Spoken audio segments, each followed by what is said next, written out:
الرجيم بسم الله الرحمن الرحيم إن الله وملائكته يصلون على النبي يا أيها الذين آمنوا صلوا عليه وسلموا تسليما اللهم صل على سيدنا ومولانا محمد وعلى آل سيدنا مولانا محمد وبارك وسلم صلاة وسلام عليك يا سيدي يا رسول الله صلى الله تعالى عليه وسلم.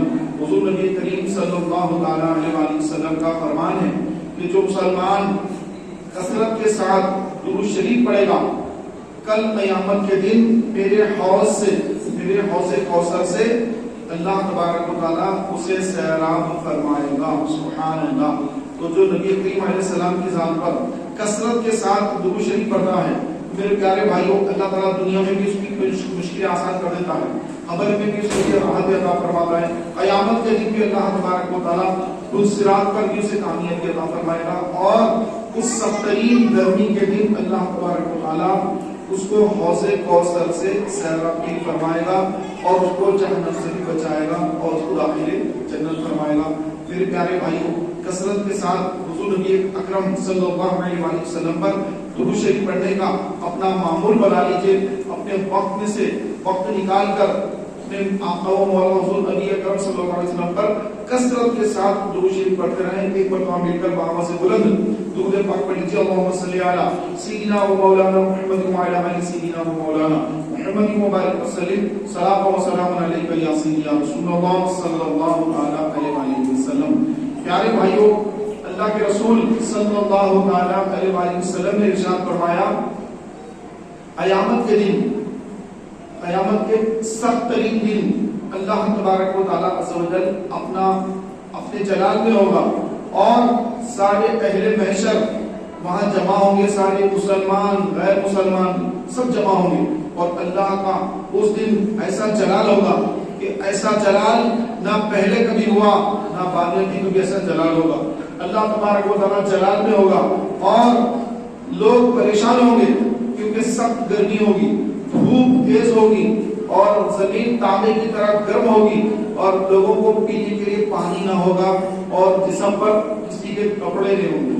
برہنہ اپنی قبروں سے اٹھیں گے اور پیر میں جوتا یا چپل وغیرہ بھی نہیں ہوگی, بغیر خطرہ شدہ پیدا ہوں گے. میرے پیارے بھائیوں اس دن اللہ تبارک و تعالیٰ عز و جل اپنے بندوں پر, اپنے جو اللہ کے بندے ہیں ان بندوں پر اللہ تبارک و تعالیٰ عز و جل ان کا حساب لینے والا ہے اور ان کی زندگی بھر کا اللہ کے حضور ان کو حساب دینا ہے. تو پیارے بھائیوں آقا علیہ السلام فرماتے ہیں کہ اس دن جب اللہ کا جلال ہوگا اور ہر ایک کو اللہ کے حضور حاضر ہونا ہوگا تو اس دن لوگ فکر مند ہوں گے کہ اب ہم کیا کریں, کہ یہ گرمی کیسی برداشت نہیں ہو رہی ہے, یہ پیاس برداشت نہیں ہو رہی ہے. تو سب مل کر حضرت آدم علیہ السلام کے پاس جا کر عرض کریں گے اے آدم علیہ السلام آپ اللہ تعالیٰ کی بارگاہ میں ہماری سفارش کیجئے, ہماری شفاعت کیجئے کہ شاید اللہ آپ کی سفارش, آپ کی شفاعت کو قبول فرمائے. تو آدم علیہ السلام یہ فرمائیں گے کہ اے لوگوں کہ میں آج اللہ تعالیٰ کی بارگاہ میں تمہاری شفاعت نہیں کروں گا, نہیں کر سکتا کیونکہ میرے کئی دوسرے بھی معاملات ہیں اور اللہ تعالیٰ کی بارگاہ اللہ کا جلال ہے آج کہ آدم علیہ السلام کو اللہ تعالیٰ نے جنت سے دنیا میں اتارا تھا, دنیا میں آپ کو نزول فرمایا, آپ کو دنیا میں نازل فرمایا تھا.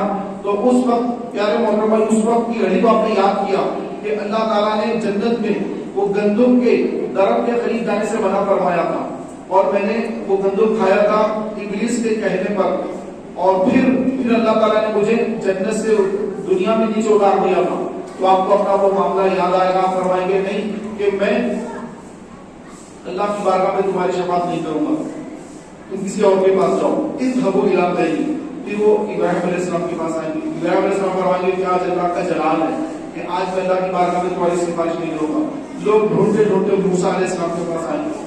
موسیٰ علیہ السلام کو یہ فرمائیں گے کہ آج اللہ کا ایسا جلال ہے کہ ایسا جلال نہ پہلے تھا نہ بعد میں ہوگا. ایسا جلال, ایسی جلال کی حالت میں میں اللہ کی بارگاہ میں تمہاری سفارش نہیں کر سکتا, تمہاری شفاعت نہیں کر سکتا. اے لوگوں اذهبوا الى غیری کہ جاؤ کسی اور کے پاس. پھر داؤد علیہ السلام کے پاس لوگ آئیں گے, یحییٰ علیہ السلام, پورا ہر نبی ہر رسول کی بارگاہ میں لوگ جائیں گے اور اپنی پریشانی سنائیں گے کہ ہماری سفارش کیجیے, ہماری سفارش کیجیے, ہماری شفاعت فرمائیے.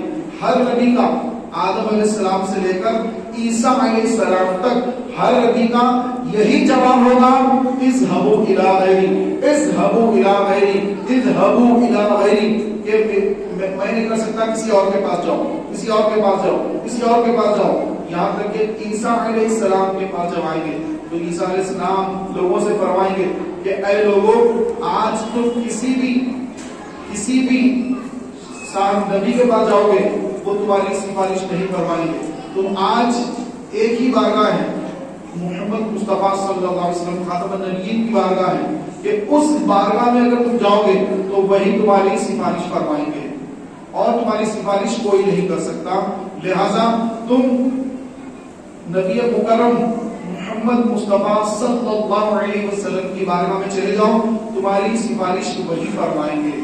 میرے پیارے بھائیوں، اب لوگ اہل محشر مجمع میں جا کر اب حضور کو تلاش کریں گے، ہمارے آقا علیہ السلام کہاں ہیں؟ اب سرکار کو تلاش کرتے کرتے کرتے جب حضور کی بارگاہ میں پہنچیں گے تو میرے پیارے بھائیوں آقا علیہ السلام سے عرض کریں گے کہ یا رسول اللہ ہماری سفارش فرمائیے، ہماری شفاعت فرمائیے، تو میرے آقا علیہ السلام اب یہ نہیں فرمائیں گے اذهبوا الی غیری، کسی اور کے پاس جاؤ، یہ نہیں فرمائیں گے، بلکہ میرے آقا علیہ السلام کیا فرمائیں گے؟ انا لہا، انا لہا، انا لہا، ہاں میں اس کے لیے تیار ہوں، ہاں میں تمہاری شفاعت فرماؤں گا، ہاں میں اللہ کے حضور تمہاری سفارش فرماؤں گا۔ سبحان اللہ، سبحان اللہ۔ پیارے بھائیوں، جہاں ہر نبی یہ کہہ دے کہ میں نہیں کر سکتا، کسی اور کے پاس جاؤ، ہر نبی کا یہ جواب، پھر آخر میں آقا علیہ السلام فرما رہے کہ ہاں میں تمہاری سفارش فرماؤں گا۔ یہ مقام اور یہ مرتبہ اللہ نے اپنے محبوب کو عطا فرمایا، ایک ہے اللہ کے محبوب اور ایک ہے اللہ کے خلیل، ایک ہے کلیم، ایک ہے عیسیٰ روح اللہ، ایک ہے کلیم اللہ، ایک ہے خلیل اللہ، ایک ہے نور نجیب اللہ۔ تو اللہ نے ہر نبی کو ایک ایک منصب دیا ہے، لیکن پیارے بھائیوں اپنے محبوب کو اللہ تعالیٰ نے اپنا حبیب بنایا ہے، اور حبیب کا وہ معاملہ ہوتا ہے کہ جب حبیب اللہ کے حضور جب کوئی دعا مانگے تو اللہ تبارک و تعالیٰ اس دعا کو ضرور قبول فرماتا ہے۔ پیارے بھائیوں، آقا علیہ السلام فرماتے ہیں کہ قیامت کا دن ہوگا اور میں اللہ کے حضور سجدہ کروں گا اور سجدہ کر کے اللہ کو راضی کروں گا کہ اے اللہ، میں تو نے مجھ سے وعدہ فرمایا تھا کہ امت کے بارے میں تو مجھے خوش فرما دے گا۔ تو پیارے بھائیوں، حضور علیہ السلام سجدے میں لمبا سجدہ کیا آقا علیہ السلام نے، تو بہت لمبا سجدہ حضور علیہ السلام کا ہوگا، پھر اللہ تبارک و تعالیٰ فرمائے گا کہ اے میرے حبیب، اے میرے محبوب، آپ اپنا سر سجدے سے اٹھائیے اور آپ مانگیے کہ آپ جو مانگیں گے آپ کی دعا قبول کی جائے گی، آپ کی سفارش قبول کی جائے گی، آپ کی شفاعت قبول کی جائے گی۔ یہ قرآن کے اندر آیت الکرسی کے اندر ہے، من ذا الذی یشفع عنده الا باذنہ، اس کی بارگاہ میں اس کی اجازت کے بغیر کوئی شفاعت نہیں کر سکتا۔ تو قیامت کے دن اللہ تعالیٰ یہ اجازت اپنے محبوب پاک صاحب نولاک سیاح افلاک صلی اللہ علیہ وسلم کو دے گا اور فرمائے گا کہ اے محبوب آپ شفاعت فرمائیے، آپ کی شفاعت قبول کی جائے گی۔ تو پیارے بھائیوں، قرآن میں یہ بھی ہے بلا سوف یعطیک ربک فترضی، اور اے حبیب آپ کا رب آپ کو اتنا دے گا کہ آپ راضی ہوں گے، آپ راضی ہوں گے۔ تو یہ پیارے بھائیوں قیامت کے دن آقا علیہ الصلوۃ والسلام اپنی امت کی شفاعت فرمائیں گے کہ اے اللہ، آقا علیہ السلام سر مبارک سجدے سے اٹھائیں گے اور اللہ تعالیٰ کی بارگاہ میں عرض کریں گے کہ اے اللہ میری امت کی بخشش فرما دے، میری امت کی مغفرت فرما دے، میری امت کو معاف فرما دے، میں ان کی میری بارگاہ میں شفاعت کر رہا ہوں، میری شفاعت قبول فرما اور ان کو معاف فرما، ان کو داخل جنت فرما۔ تو میرے پیارے اور محترم بھائیوں، اس دن اللہ تبارک و تعالیٰ عز و جل قیامت کے دن اپنے محبوب پاک صلی اللہ علیہ وسلم کی شفاعت قبول فرما کر بے شمار جن کی گنتی نہ ہو اتنے مسلمانوں کو داخل جنت کروائے گا۔ یہاں پہ روایت میں لکھا ہے کہ آقا علیہ السلام فرماتے ہیں کہ میں اپنے ہر امتی کو جو مسلمان مرے جن کا خاتمہ ایمان پر ہو، جو مسلمان مرے جن کا ایمان پر خاتمہ ہوا، آقا علیہ السلام فرماتے ہیں کہ میں ہر اس امتی کی شفاعت کرواؤں گا جو مسلمان مرے گا، جو مسلمان مرے گا تو جو مسلمان مرے گا میں اس کی شفاعت فرماؤں گا، اور میں جس کی شفاعت فرماؤں گا اللہ اس کی شفاعت، میری شفاعت کو اس کے حق میں قبول فرما کر اس کو داخل جنت فرما دے گا۔ تو میرے پیارے بھائیوں، مسلمان مرنا یہ بہت بڑی شرط ہے۔ اگر مسلمان نہیں مریں گے ایمان برباد ہو جائے گا۔ ایمان کیسے برباد ہوتا ہے؟ ایمان حضور صلی اللہ علیہ وسلم کی شان میں گستاخی کرنے سے برباد ہو جاتا ہے، صحابہ کی توہین کرنے سے ایمان برباد ہو جاتا ہے، اہل بیت اطہار کی شان میں بے ادبی گستاخی کرنے سے، یا پھر اولیاء اللہ کی شان میں گستاخی اور بے ادبی کرنے سے ایمان برباد ہو جاتا ہے، ایمان تباہ ہو جاتا ہے، ایمان ختم ہو جاتا ہے۔ انسان صرف نام کا مسلمان رہتا ہے لیکن اسلام ایمان اس کے اندر کچھ باقی نہیں رہتا۔ اور آج بہت سارے فرقے جنم لے چکے ہیں اور ہر فرقہ یہ دعویٰ کرتا ہے کہ ہم سچے مسلمان ہیں، ہم سچے مسلمان ہیں۔ تو میرے پیارے بھائیوں، سچے مسلمان صرف اور صرف وہی جماعت ہے جو اہل سنت جماعت ہے، اور جس جماعت میں سارے اولیاء اللہ ہیں وہی جماعت اہل سنت جماعت ہے۔ اہل سنت جماعت سے ہٹ کر کسی جماعت کے اندر کوئی آپ کو اللہ کا ولی نہیں ملے گا۔ سارے اولیاء اللہ اہل سنت جماعت میں ہیں، اور جس جماعت میں اہل اللہ ہو وہی جماعت ناجی ہے، نجات پانے والی ہے، وہی جماعت حق پر ہے، اور وہی اہل سنت جماعت ہے، اور وہی جماعت داخل جنت ہونے والی ہے۔ اور اس سے ہٹ کر جتنی جماعتیں ہیں، جتنے فرقے ہیں، چاہیے کتنی نمازیں پڑھے، کتنے روزے رکھے، کتنی سنتوں پر عمل کر لے، کتنے حج کر لے، کتنے عمرے کر لے، کتنی مسجدوں کی تعمیر کر لے، کتنے مدرسوں کی تعمیر کر لے، جتنا وہ رائے خدا میں خرچ کرنا چاہے کر لے، لیکن اگر ایمان صحیح نہیں ہوگا، ایمان کے اندر حضور کی اگر محبت نہ ہوگی تو ایمان مکمل ہی نہیں ہوگا۔ لا يؤمن احدكم حتى اكون احب اليه من والده وولده والناس اجمعین۔ تم میں سے اس وقت تک کوئی مومن ہو ہی نہیں سکتا جب تک اپنے ماں باپ، اپنی اولاد اور اپنے آپ سے زیادہ مجھ سے یعنی حضور علیہ السلام سے محبت نہ کرے۔ جب تک حضور سے اتنی محبت نہ ہو جائے، اپنے ماں باپ بھی حضور پر قربان، اپنی اولاد حضور پہ قربان، اور اپنے آپ کو جب تک حضور علیہ السلام پر ہم قربان نہیں کریں گے ہمارا ایمان مکمل نہیں ہوگا۔ اتنی محبت حضور علیہ السلام سے کرنے کا حکم دیا گیا، اور اگر اتنی محبت نہیں ہے ایمان مکمل نہیں ہے، ایمان انکمپلیٹ ہے۔ مسلمان تو ہو گیا لیکن ایمان مکمل نہیں ہوا۔ ایمان مکمل کب ہوگا؟ جب اس کے دل میں اپنے پیارے نبی صلی اللہ علیہ وسلم کی محبت اپنے ماں باپ سے، اولاد سے، اپنے مال سے، اپنے آپ سے زیادہ جب تک نہ ہو، زیادہ ہو جائے۔ سب سے زیادہ اگر کسی سے محبت کرنا ہے تو حضور سے محبت کرنا ہے مخلوق کے اندر۔ اور اللہ تو خالق کائنات ہے، اللہ رب العزت تو خالق کائنات ہے۔ مخلوق میں سب سے زیادہ اگر کسی سے محبت کرنا ہے وہ ہمارے آقا علیہ السلام سے محبت کرنا ہے، تو اس سے ہی ایمان مکمل ہوتا ہے۔ اور اگر حضور کی محبت دل میں نہ ہو، عبادتیں ریاضتیں ہوں، سب منہ پر پھینک دی جائے گی، سب منہ پر پھینک دی جائے گی۔ کوئی نماز قبول نہیں ہوگی، کوئی روزہ قبول نہیں ہوگا۔ کیوں؟ کیونکہ جس کے دل میں حضور کی محبت نہیں ہے اس کا ایمان نہیں ہے۔ منافقین، اس دور میں منافقین بھی تھے جو صحابہ کے ساتھ نمازوں میں ٹھہرتے، حضور علیہ السلام کے پیچھے نمازیں پڑھتے، لیکن ان کے دل میں نبی کریم علیہ السلام کی محبت نہ تھی، اس وجہ سے وہ زبان منہ پہ اور ان کے دل میں ایک ہوتا، زبان پہ ایک ہوتا، تو وہ منافقت ان کے اندر تھی، حضور کی محبت ان کے اندر نہیں تھی۔ اور جو صحابہ تھے ان کے اندر نبی کریم علیہ السلام کی محبت تھی، وہ حضور کے چاہنے والے تھے، حضور سے محبت کرنے والے تھے۔ ایک صحابی رسول سرکار نے کیا کیا؟ ہجامہ کروایا۔ ہجامہ یعنی جسم سے جو خون نکالتے ہیں، وہ جسم سے خون نکالے کو ہجامہ کہتے ہیں۔ ہجامہ کرانا جو ہے یہ سنت ہے، اس سے بہت ساری بیماریاں دور ہوتی ہیں، بہت ساری بیماریوں کا خاتمہ ہوتا ہے۔ یہ بہترین علاج ہے۔ جسم کے اندر جو خون جمع ہو جاتا ہے، گاڑھا ہو جاتا ہے، وہ خون اگر جسم سے نکال لیا جائے تو آدمی صحت مند ہوتا ہے۔ اگر وہ خون اگر اندر موجود رہے نئی نئی بیماریوں سے جنم لیتی ہے، تو وہ خون نکال دینا یہ سنت ہے اور یہ علاج بھی ہے۔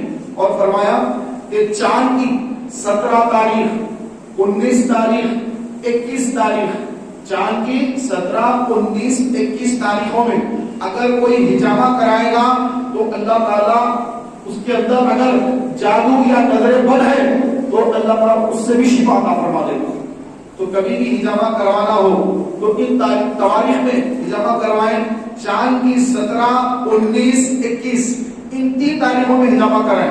کبھی بھی کرا سکتے ہیں لیکن آقا علیہ السلام نے فرمایا کہ جو ان 3 تاریخوں میں اگر ہجامہ کروائے گا تو اللہ تبارک و تعالیٰ اس کو جادو کے اثر سے محفوظ فرما دے گا. میں عرض یہ کرا تھا میرے پیارے بھائیوں, ہمارے آقا نبی کریم صلی اللہ علیہ وسلم نے ہجامہ کروایا, اپنا خون نکالا اور نکال کر ایک صحابی کو دیا, فرمایا جاؤ اسے ایسی جگہ پر ڈال دو جہاں پہ کوئی دیکھ نہ سکے, اس کو لے جا کر کے ٹھنڈا کر دو. تو میرے پیارے محترم بھائیوں, وہ صحابی آقا علیہ السلام کا خون مبارک لیے اور لے کر گئے, ادھر ادھر دیکھا, دیوار کے پیچھے چلے گئے. اب نیچے کیسے ڈالے زمین پر؟ حضور کا خون مبارک زمین پر ڈالنا کتنی بڑی بے ادبی نہ ہو جائے. تو انہوں نے کیا کیا, انہوں دیوار کے پیچھے چلے گئے, دور جا کر دیوار کے پیچھے جا کر وہ جتنا خون تھا وہ سارا خون مبارک آپ نے لے کر اس کو پی لیا پورا, پی کر آ کر حضور کی بارگاہ میں حاضر ہو گئے. اب سرکار نے پوچھا صلی اللہ علیہ وسلم کہ اے میرے صحابی تم نے وہ خون کہاں ڈالا؟ تو عرض کیا یا رسول اللہ صلی اللہ علیہ وسلم ایسی جگہ پر ڈالا ہوں اب کسی کی نظر نہیں پڑے گی وہاں پر, اب کسی کی نظر نہیں پڑے گی وہاں پر, ایسی جگہ پر ڈال کر آ گیا یا رسول اللہ. تو آپ علیہ السلام مسکرائے اور فرمایا کیا تو نے پی لیا؟ دیکھیے سرکار سمجھ گئے, سرکار فرمانے لگے کیا تو نے پی لیا؟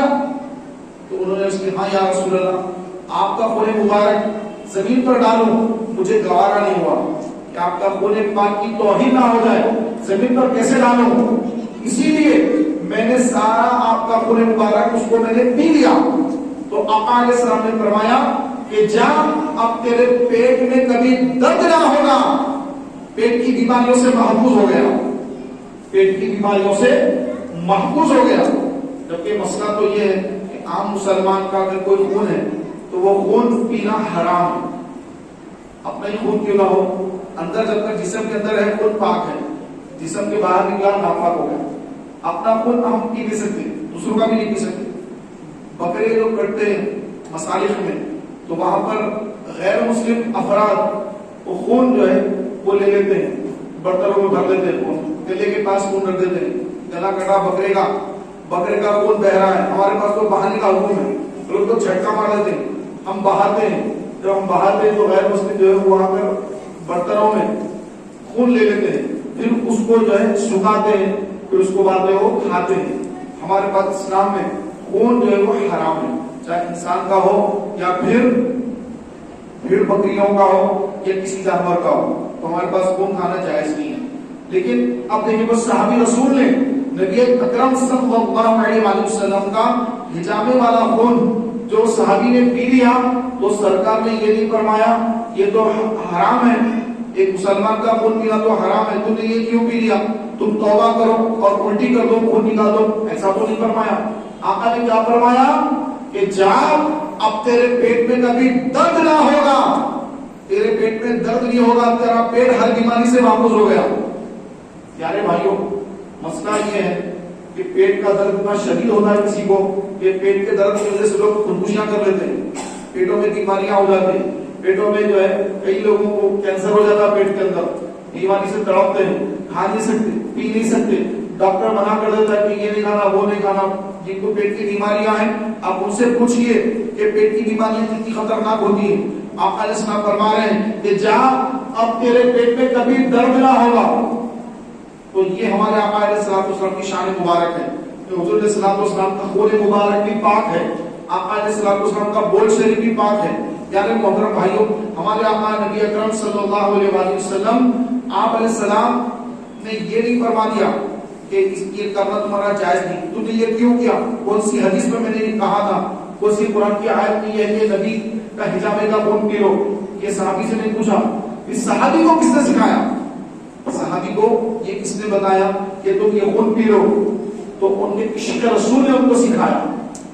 ان کا جو عشق رسول ہے حضور کی جو محبت ہے اس محبت نے کو یہ سکھایا کہ حضور کا خون مبارک زمین پہ نہ ڈالا جائے، ارے یہ تو پینے والی چیز ہے، اس کو پی لیا جائے۔ اگر وہ خون کسی اور صحابی کا ہوتا تو وہ صحابی ہرگز نہ پیتے، ابو بکر عمر یا عثمان علی کا ہوتا یا کسی اور صحابی کا ہوتا تو وہ صحابی کبھی اس خون کو نہ پیتے۔ وہ حضور علیہ السلام کا خون مبارک ہے، اسی لیے آقا علیہ السلام کے خون مبارک کو وہ صحابی نے پی لیا۔ تو میرے پیارے بھائیوں، پتہ یہ چلا کہ صحابہ کرام علیہ رضوان اپنے آپ کو نبی کی طرح نہیں سمجھتے تھے، اور بعض لوگ آج ہیں کہ اپنے آپ کو نبی کی طرح سمجھتے ہیں، بولتے کہ نبی ہمارے بھائی کی طرح ہے، معاذ اللہ بڑے بھائی کی طرح ہے، ان کی تعظیم ایسی کرو جیسے گاؤں کے مکھیا کی تعظیم کرتے ہیں، استغفر اللہ معاذ اللہ۔ جبکہ صحابہ کا یہ عقیدہ ہے کہ حضور ہماری طرح نہیں، حضور نور بھی ہے، بشر بھی ہے، حضور نوری بشر ہے، اور ہم خاکی بشر ہیں، ہم خاکی بشر اور ہمارے آقا نوری بشر۔ تو صحابہ کرام کو یہ بات معلوم ہے، اور صحابہ کرام علیہ رضوان آقا علیہ الصلوۃ والتسلیم کے خون مبارک کو بھی پی لیتے ہیں، نوش فرما لیتے ہیں۔ انہیں پتا ہے کہ یہ وہ مبارک خون ہے کہ اگر یہ پیٹ میں پہنچ جائے تو پھر دنیا میں بھی ہر بیماری سے نجات مل جائے گی، اور آخرت میں جہنم سے بھی نجات مل جائے گی۔ میرے پیارے بھائیوں، ہم آقا علیہ الصلوۃ والسلام سے جتنی محبت کریں گے اتنا ہی ہمارے ایمان کے اندر تقویت پیدا ہوگی، ایمان کی مضبوطی آئے گی، اور جتنا حضور سے دوری ہوگی، آقا علیہ السلام سے جتنا دور ہوں گے اتنا ایمان کمزور ہو جائے گا، ایمان کمزور ہوگا، اور کمزور ایمان شیطان جو ہے اس پر کبھی بھی حملہ آور ہو کر ایمان چھین لیتا ہے، اور جو مضبوط ایمان والا ہوتا ہے شیطان تو ہر ایک کے پاس بھٹکانے آتا ہے، وسوسہ ڈالنے آتا ہے، ہر ایک کے پاس آتا ہے، کسی کو اس نے چھوڑا نہیں۔ سرکار علیہ السلام نے فرمایا انسان جب پیدا ہوتا ہے تو انسان کے ساتھ فرشتہ بھی پیدا ہوتا ہے اور ایک شیطان بھی پیدا ہوتا ہے، اور وہ اس کو فرشتہ جو ہے اس انسان کو ہر بار نیکی کی طرف بلاتا ہے، آؤ نماز کو چلیں گے، نماز کو وقت ہو رہا، چلو نماز کا وقت ہو رہا، چلو نماز کو چلو، مسجد چلو، چلو نیکی کے کام میں چلو، چلو تھوڑا قرآن پڑھ لو، کچھ ذکر کر لو، کچھ درود پڑھ لو، یہ حضور اسلام کی سنت ہے، داڑھی رکھ لو۔ وہ اچھائی کی طرف بلاتا ہے، اور شیطان جو ساتھ میں وہ کہتا ہے کہ یہ تو بہت عمر ہے، یہ عمر تھوڑی کر لیں، بعد میں کر لینا، نماز کا ٹائم ہے بعد میں پڑھ سکتے، وہ مسجد میں مل جائے گی نماز، آپ بعد میں پڑھ لیں، پھر کوئی دوسرا کام آئے گا آپ کی نماز سے لے جائے گی۔ سنتیں پڑھنے کا ٹائم ہو رہا ہے، شیطان کہے گا ابھی تو بہت ٹائم ہے، جماعت ٹھہر رہے، ابھی یہ دوست باہر سے آئے سے تھوڑی بات کر لو۔ الغرض پیارے بھائیوں، شیطان جو ہے انسان کو ہر نیکی سے روکتا ہے، اور فرشتہ نیکی کی طرف بلاتا ہے۔ تو صحابہ نے پوچھا یا رسول اللہ ہم سب کے ساتھ یہ ہوتا ہے؟ فرمایا کہ ہاں ہر ایک کے ساتھ ہوتا ہے۔ تو یا رسول اللہ کیا آپ کے ساتھ بھی شیطان ہے؟ میرے آقا علیہ السلام نے فرمایا ہاں، لیکن وہ میری صحبت کی برکت سے مسلمان ہو گیا ہے، سبحان اللہ، اور اب وہ مجھے اچھے مشورے دیتا ہے، تو میرے پیارے بھائیوں، شیطان ہر ایک کے ساتھ ہوتا ہے، ہر ایک کو بھٹکانے کی کوشش کرتا ہے، آپ کے ساتھ بھی ہے تو میرے ساتھ بھی ہے، فرشتہ بھی آپ کے ساتھ ہے تو میرے ساتھ بھی ہے، ہر ایک کے ساتھ ہے۔ ہم کو احساس ہوتا بعض وقت یا نماز پڑھنے میں نماز پڑھنا چاہیے، پھر اگر ایمان کمزور ہے، حضور کی محبت کم ہے، تو شیطان غالب آتا ہے، ہمیں کھینچ کر مسجد سے دور گناہ کے اڈے پر لے جاتا ہے، اور اگر حضور کی محبت زیادہ ہے، سرکار کی محبت کا غلبہ ہے، تو پھر شیطان ناکام ہوتا ہے اور فرشتہ کامیاب ہو جاتا ہے، ہمیں نیکی کی دعوت کی طرف لے جاتا ہے، اور ہم مسجد میں آ کر باجماعت نماز پڑھنے والے بنتے ہیں۔ میرے پیارے بھائیوں، اللہ تبارک و تعالیٰ عز و جل قیامت کے دن کسی جان پر ظلم نہیں فرمائے گا، کسی پر اللہ کا ظلم نہیں ہوگا، بلکہ جو انسان آج کر رہا ہے بس اسی کا اس کو اجر دیا جائے گا، چاہے وہ چھوٹی سی چھوٹی نیکی کیوں نہ ہو اور چھوٹی سی چھوٹی برائی کیوں نہ ہو، ہر چیز لکھی جا رہی ہے، ہر ہمارا عمل لکھا جا رہا ہے، ہمارا ہر اشارہ لکھا جا رہا ہے، ہم اشارہ کر رہے ہیں کسی کو اگر ہمارا اشارہ بھی لکھا جا رہا ہے، ہمارا بولنا بھی لکھا جا رہا ہے، ہماری حرکتیں کرنا بھی لکھا جا رہا ہے۔ تو ایک ایک حرکت کا بھی یہ سوال ہوگا، ایک ایک اشارے کا بھی سوال ہوگا، ایک ایک لفظ جو زبان سے ادا کر رہے ہیں اس کے بارے میں بھی اللہ تبارک و تعالیٰ قیامت کے دن سوال فرمائے گا۔ لیکن ہم اس کی کیا تیاری کر رہے ہیں؟ ہم خود اپنا جائزہ لیں، اپنے گریبان میں ہم دیکھ لیں کہ ہماری زبان میں کتنی گالیاں ہیں، ہماری زبان میں کتنی جھوٹ ہے، ہماری زبان میں کتنی چغلیاں اور غیبتیں ہیں، کہ کتنوں کی غیبتیں کرتے ہیں، کتنوں کی چغلیاں کھاتے ہیں، کتنی مرتبہ زبان سے گالیاں نکالتے ہیں، جھوٹ بولتے ہیں، ماں باپ کی دل آزاری کرتے ہیں، مسلمان کی دل آزاری کرتے ہیں۔ آقا علیہ السلام نے فرمایا کہ جو مسلمانوں کی دل آزاریاں کرتے ہیں تو خوف ہے کہ موت کے وقت ان کا ایمان چھین لیا جائے۔ تو جو لوگ اپنی زبان سے مسلمانوں کو تکلیف پہنچاتے ہیں، گالیاں دیتے ہیں، بری باتیں بولتے ہیں، کیونکہ ایک ہوتا تلوار کا گھاؤ، تلوار کا وار، تلوار کا جو گھاؤ ہوتا ہے، اگر کسی کو زخم لگ گیا تلوار کا، حکیم علاج کرے، طبیب علاج کرے، ڈاکٹر علاج کرے، تو وہ جو اس کو وہاں پر زخم آیا وہ آہستہ آہستہ زخم صحیح ہو جاتا ہے۔ لیکن جو زبان کا زخم ہوتا ہے، آدمی زبان سے زخم دیتا ہے، وہ زبان کا جو زخم ہے وہ تلوار سے بھی زیادہ گہرا ہوتا ہے، وہ ختم نہیں ہوتا ہے۔ تو میرے پیارے بھائیوں، جو مسلمانوں کو زبان سے تکلیف پہنچاتے ہیں تو موت کے وقت اللہ تبارک و تعالیٰ ان کے ایمان کو چھین لیتا ہے۔ تو ہم کو اپنے ایمان کی حفاظت کرنا ہے، ہم کو اپنے ایمان کو بچانا ہے، اپنے ایمان کو سلامت لے کر میدان محشر تک پہنچنا ہے۔ ایمان جو اللہ نے دیا ہے یہ اللہ کی بہت بڑی عطا ہے، یہ اس کی بہت بڑی کرم نوازی ہے۔ اگر اس کو ہم محفوظ کریں گے تو یہ سلامت رہے گا، اس کی حفاظت کریں گے تو سلامت رہے گا۔ اس کی حفاظت نہیں کریں گے اور نعوذ باللہ گناہوں کے اڈوں پر جائیں گے یا بدعقیدوں کی صحبتوں میں رہیں گے، برے لوگوں کی صحبتوں میں رہیں گے، رافضیوں خارجیوں میں رہیں گے، تو پھر موت کے وقت ایمان برباد ہو جائے گا۔ تو میرے پیارے بھائیوں، مسلک حق، مسلک اہل سنت و جماعت، سنیت پر مضبوطی سے قائم رہیں۔ سرکار کی محبت یہ عین ایمان ہے، آل رسول کی محبت، اصحاب رسول کی محبت اور اولیاء اللہ کی محبت، اور ہر ایک مسلمان سے محبت سے پیش آئیں، ہر مسلمان کی تعظیم کریں، کسی کو ذلیل نہ سمجھیں، کسی کو اپنے سے کم تر نہ سمجھیں۔ ہر ایک کی مسلمان کی عزت ہے، ہر مسلمان کی تعظیم ہے، ہر مسلمان کا ریسپیکٹ ہے، ہر مسلمان کا ادب ہے۔ کسی کی بے عزتی کرنے کا کسی کو کوئی حق نہیں ہے۔ ہر ایک کی تعظیم ہوگی، ہر ایک کا ریسپیکٹ ہوگا، ہر ایک کے ساتھ اچھائی سے بات کرنے کا حکم دیا گیا۔ آقا علیہ السلام نے فرمایا کسی کی مسلمان کے دل میں خوشی داخل کرنا، کسی مسلمان کے دل میں خوشی داخل کرنا 60 سال کی 60 ایئرس 60 سال کی نفلی عبادت سے بہتر ہے۔ ایک مسلمان کے دل میں خوشی داخل کرنا، تو خوش کرنا، آپ کی باتوں سے وہ خوش ہو جائے، یہ 60 سال کی نفلی عبادت سے بہتر ہے۔ ماں اس کو دل دکھایا، اس کو ستایا، اس کو گالی دی، اس کو مارا، اس کو پیٹا، اور آ کے نوافل پڑھ رہے ہیں۔ یہ 4-6 نوافل پڑھنے سے کچھ ہونے والا نہیں میرے بھائی۔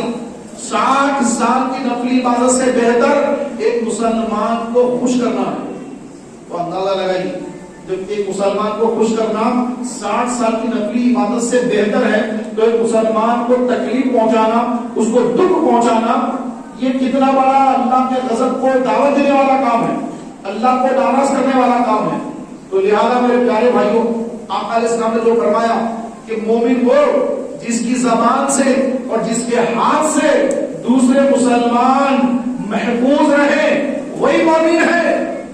زبان تو چلتی ہے تو لوگوں کے دل کو چھلنی کر دیتی ہے، ہاتھ اٹھتا ہے تو لوگوں کو مار پیٹ کرتا ہے۔ پہلوان ہے صاحب، بڑے بہت بڑے پہلوان ہیں، یہ فلاں ہے، یہ فلاں ہے، لوگوں کو مارتے ہیں، پیٹتے ہیں۔ تو آج تو کر رہے ہیں، مار رہے ہیں، پیٹ رہے ہیں۔